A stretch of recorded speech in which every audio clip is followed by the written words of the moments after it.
Selamat pagi, perkenalkan nama saya Helinda Clara Agustina. Saya Prodi S1 Kebidanan tingkat 3. Saya mahasiswa dari Institut Kesehatan Mitra Bunda Batam. Baiklah, di sini saya akan menjelaskan tentang pendekatan pelayanan kebidanan di era pandemi. Untuk mempersingkat waktu, di sini saya akan menjelaskannya. Pada dasarnya, seorang ibu yang terkena infeksi ataupun tidak, itu juga berhak mendapatkan pelayanan kesehatan yang umum ataupun pelayanan kebidanan. Pelayanan kebidanan yang diberikan pun hendaknya tetap memenuhi semua pilar dan fondasi bagi pelayanan kebidanan terbaik yang tertuang di dalam motherhood.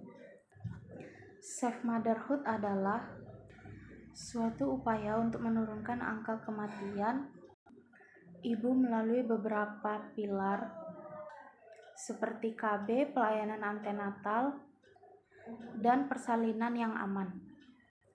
Lalu selanjutnya ada beberapa 3 prinsip yang harus diperhatikan, seperti yang pertama itu adalah melindungi tenaga kesehatan, pemberi layanan, serta ketersediaan sumber daya manusia dalam pelayanan, khususnya pelayanan kebidanan. Lalu selanjutnya yang kedua, menyediakan fasilitas yang aman dan efektif. Lalu selanjutnya yang ketiga, memperhatikan dan melindungi sistem pelayanan kesehatan yang ada sebelumnya. Lalu selanjutnya ada 4 pilar di dalam safe motherhood. Yang pertama itu adalah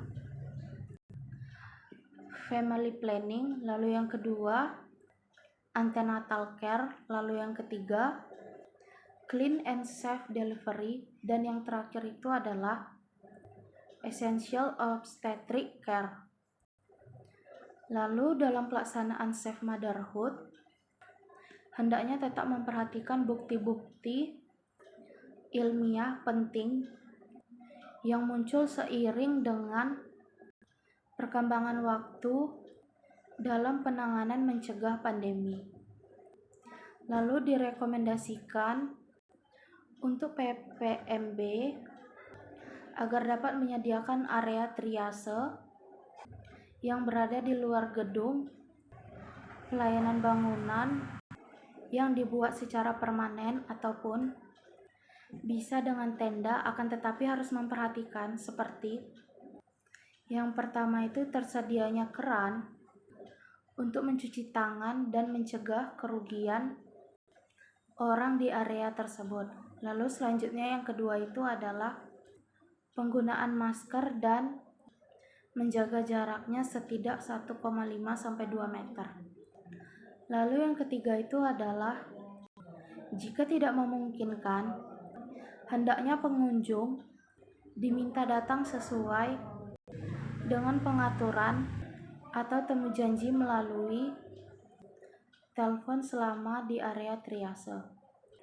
Lalu selama di area triase pun harus ada beberapa hal yang harus diperhatikan, seperti yang pertama itu adalah pastikan ada ruang yang cukup untuk triase atau ada jarak setidaknya 1 meter antara staf screening dan pasien ataupun staf yang masuk. Lalu yang kedua itu adalah sediakan pembersih tangan alkohol dan masker serta sarung tangan medis, pelindung mata, dan jubah untuk digunakan sesuai penilaian resiko.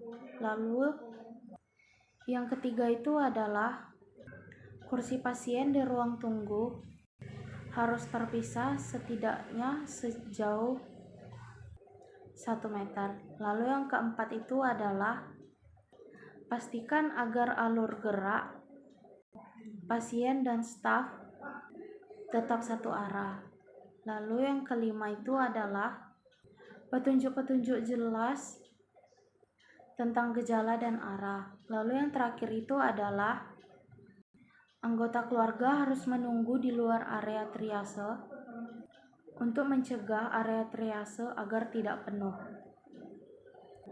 Lalu selanjutnya modifikase ruang ANC di TPMB itu adalah yang pertama itu ruang pemeriksaan seharusnya memiliki ruang ventilasi dan sirkulasi darah yang baik. Lalu yang kedua itu adalah atur posisi dengan mempertimbangkan aliran udara dan tetap menjaga jarak 1,5 sampai 2 meter.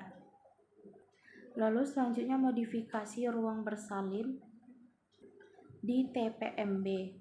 Yang pertama itu adalah WHO merekomendasikan ruang bersalin terdapat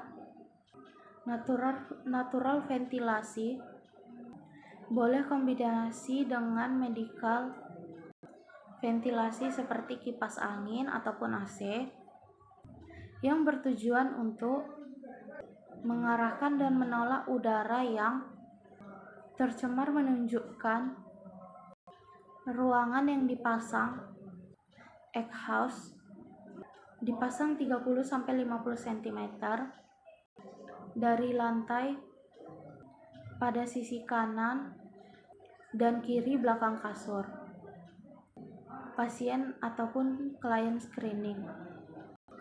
Lalu yang kedua itu adalah awal triase atau screen COVID-19 harus dilakukan pada semua orang yang akan memasuki gedung fasilitas PPMB. Lalu selanjutnya itu pada kategori hijau ataupun kuning, jika terdapat komplikasi atau kegawat daruratan, maka bidan harus melakukan rujukan didampingi oleh pasien atau klien saat merujuk.